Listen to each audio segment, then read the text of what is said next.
গ্রাম্য লোক আল্লাহর নবীর কাছে এসে বলছে, হে মুহাম্মদ, সাদা সিধা মুসলমান, হাসরের ময়দানে নাকি বিচার হবে? কহ হবে তো। বিচার করবে কেডা? আল্লাহ। কেডা? আল্লাহ। আল্লাহ? হ্যাঁ। এই যে ডাকি যে সবসময় উনি, উনি বিচার করবে। এই বৃদ্ধ লোক কয়, তো তাইলে আর অসুবিধা কি?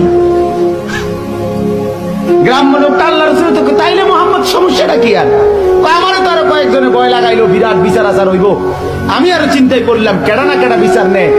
এখন শুনছি যেহেতু আল্লাহই বিচার করে, উনারে তো আমি চিনি, আমি তো 5 ওয়াক্ত উনারেই চিনি, আমি রুকুতে উনাকেই চিনি, সেজদা করতে উনাকেই চিনি, আল্লাহু আকবার বলতে উনাকেই চিনি, আলহামদুলিল্লাহ পড়তে উনাকেই তো চিনি, সুবহান রাব্বিয়াল আযীম বলতে উনাকেই তো চিনি, সুবহান রাব্বিয়াল আলা বলে উনাকেই তো চিনি, প্রতিদিন সেজদা করে উনাকেই তো চিনি। এত চিনি চারে, সে আমারে চিনবে না কেন? সে হিসাব তো সহজেই নিবে।